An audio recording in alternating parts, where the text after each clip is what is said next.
Cyber నేరగాళ్లు కొత్త మార్గాల ద్వారా నేరాలకు పాల్పడుతున్నారు. ఎవరిని టార్గెట్ చేస్తే ₹1,00,000 కొల్లగొట్టవచ్చనే సరిగ్గా అంచనా వేస్తున్నారు. పక్కా ప్లానింగ్తో బెదిరింపులకు పాల్పడుతూ అందిని కాడికి దోచుకుంటున్నారు.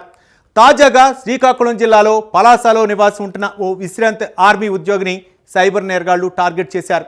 ఇంతకీ సైబర్ నేరగాళ్లు ఆ మాజీ ఉద్యోగిని ఎలా బురడి కొట్టించారు, ఎంత మొత్తం దోచుకున్నారు?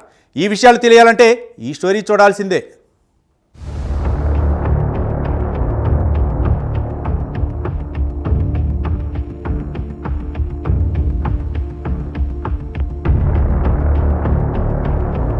దువ్వాడ షణ్ముఖ్ అనే మాజీ ఆర్మీ అధికారి సైబర్ నేరగాళ్ల వలలో చిక్కుకున్నారు. గతేడాది మార్చి నుంచి మే నెల వరకు బెదిరింపులకు గురిచేసిన సైబర్ నేరగాళ్లు మాజీ ఆర్మీ అధికారి నుంచి ఏకంగా ₹1,31,00,000 మొత్తం బదిలీ చేయించుకున్నారు. ఈ మొత్తం బదిలీ చేయించుకున్న తర్వాత కూడా సైబర్ నేరగాళ్ల అత్యాశకు హద్దు లేకుండా పోయింది. మరో ₹20,00,000 ఆదాయ పన్ను కట్టాలంటూ బెదిరించేసరికి మాజీ ఆర్మీ అధికారి కళ్లు తెరుచుకున్నాడు. దాదాపుగా 6 నెలల పాటు ఎవరికీ చెప్పకుండా తనలోనే మదనపడిన ఆ వ్యక్తి చివరకు తన కుమారుడికి విషయం చెప్పి ఆ తర్వాత పోలీసుల్ని ఆశ్రయించాడు. ఈ కేసు వివరాల్ని కాశీబుగ్గ ఇన్స్పెక్టర్ రామకృష్ణ వివరించారు. సైబర్ నేరగాళ్లు ఏ విధంగా బెదిరింపులకు పాల్పడ్డారు, ఏ విధంగా డబ్బులు దోచుకున్నారు అనే విషయాల్ని కూలంకుశంగా వివరించారు. ఈ సంవత్సరం మార్చి నెలలో దువ్వాడ షణ్ముఖ్ అనే ఒక ఎక్స్ ఆర్మీ పర్సన్కి, అతని ఏజ్ సుమారు 65 సంవత్సరాలు ఉంటుంది. అతనికి ఒక వీడియో కాల్ వచ్చింది. ఆ వీడియో కాల్లో మా వ్యక్తి మాట్లాడుతూ, మీ యొక్క ఆధార్ కార్డుతో లింక్ అయి ఉన్న SIM card number women trafficking కేసులో ఇన్వాల్వ్ అయ్యి ఉంది. ఆ ముద్దాయిలు అరెస్ట్ అయ్యారు, మీ పేరు డిస్క్లోజ్ చేశారు, మిమ్మల్ని అరెస్ట్ చేయడానికి వారెంట్ ఉందని వాళ్ళు వీడియో కాల్లో చూపించడం జరిగింది. ఇతను ప్యానిక్ అయ్యి దానికి భయపడ్డాడు, ఫోన్ కట్ చేశాడు. మళ్ళీ మరుసటి రోజు ఫోన్ చేసి, మీకు ఎవరైతే అరెస్ట్ అయి ఉన్నాడో ఆ వ్యక్తి అకౌంట్ నుంచి మీ అకౌంట్కి ₹30,00,000 ట్రాన్స్ఫర్ అయ్యింది హ్యూమన్ ట్రాఫిక్ కేసుకు సంబంధించి అని చెప్పడం జరిగింది. మీ అకౌంట్స్ వెరిఫై చేయాలనేసి ఇతని యొక్క అకౌంటు, అలాగే ఎఫ్డీలు, ఏమైతే ఇతనికి ఏ బ్యాంకుల్లో అకౌంట్స్ ఉన్నాయో అన్నీ కూడా వాళ్ళు వీడియో కాల్లో చూపించమన్నారు. వాళ్ళు వీడియో కాల్లో చూసుకొని మళ్ళీ ఫోన్ చేశారు. మీ అకౌంట్కి ₹30,00,000 ట్రాన్స్ఫర్ అయ్యి ఉంది కాబట్టి మిమ్మల్ని అరెస్ట్ చేస్తున్నాం, మీరు అరెస్ట్ కాకుండా ఉండాలంటే అమౌంట్ అంతా కూడా పంపించాలని వాళ్ళు చెప్పడం జరిగింది. ఒకసారి పోలీస్ ఆఫీసర్గా యూనిఫామ్లో మాట్లాడారు, ఒకసారి సిబిఐ ఆఫీసర్ కింద మాట్లాడారు. అతను భయపడి టోటల్ మార్చి నుంచి మే వరకు 2 monthsలో విషయాన్ని ఎవరికి చెప్పకుండా అతని దగ్గర ఉన్న అకౌంట్లో ఉన్న అమౌంట్ అయితేనేమి, ఎల్ఐసిలో ఫిక్స్డ్ డిపాజిట్ అమౌంట్ అయితేనేమి, వాళ్ళ కూతురు భార్య అతను బంగారం తాకట్టు పెట్టి ₹31,00,000, నెక్స్ట్ హ్యాండ్ లోన్ తీసుకొని కొంత, ఈ అమౌంట్ అంతా కూడా అతను ₹1,31,80,000 వివిధ అకౌంట్లకి వాళ్ళు పెట్టిన అకౌంట్లో ట్రాన్స్ఫర్ చేయడం జరిగింది.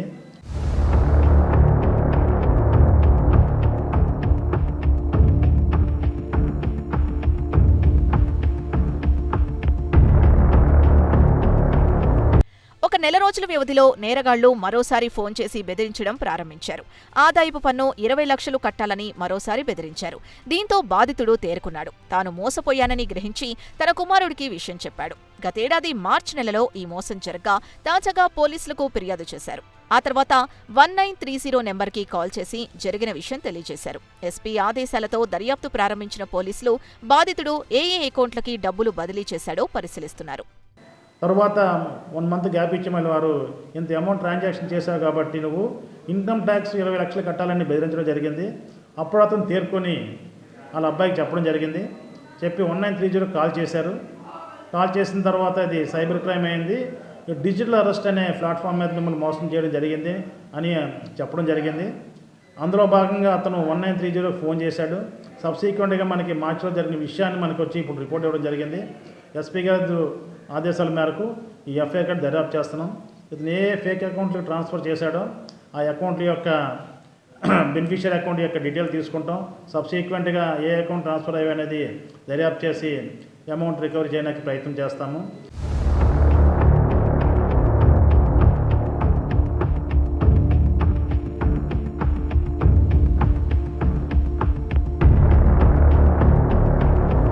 ఈ ఈ కేసు వివరాల్ని వెల్లడించిన సందర్భంగా కాశీబుగ్గ ఇన్స్పెక్టర్ రామకృష్ణ ప్రజలకు పలు సూచనలు చేశారు. ఇటువంటి బెదిరింపు కాల్స్ వచ్చిన వెంటనే స్పందించి తమకు ఫిర్యాదు చేయాలని కోరారు.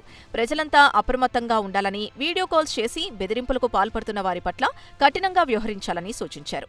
ముఖ్యంగా పలాస అండ్ కాశీబుగ్గ పట్టణ ప్రజల ముఖ్య విజ్ఞప్తి, ఇలాంటి కాల్స్ ఏమైనా వచ్చినట్లయితే ఇమ్మీడియట్లీగా మీకు అందుబాటులో ఉన్న వ్యక్తికి షేర్ చేసి విషయం చెప్పండి. వాళ్ళు ఇలాంటి విషయాలు చెప్తే మీరు కుటుంబ సభ్యులు కూడా అరెస్ట్ అవుతారు, మీ పిల్లలు అరెస్ట్ అవుతూ బెదిరిస్తారు. అవన్నీ అవాస్తవం.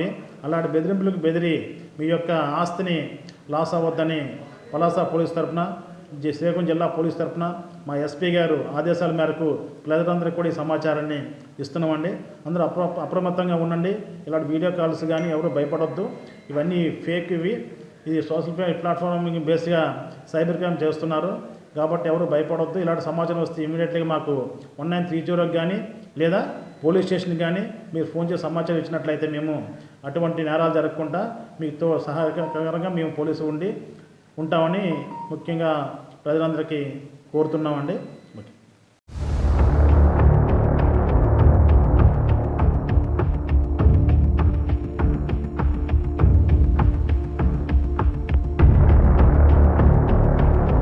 సైబర్ నేరగాళ్లు కొత్త మార్గాల ద్వారా నేరాలకు పాల్పడుతున్నారు. ఎవరిని టార్గెట్ చేస్తే లక్షల రూపాయలు కొల్లగొట్టవచ్చునో సరిగ్గా అంచనా వేస్తున్నారు. పక్కా ప్లానింగ్తో బెదిరింపులకు పాల్పడుతూ అందిన కాడికి దోచుకుంటున్నారు.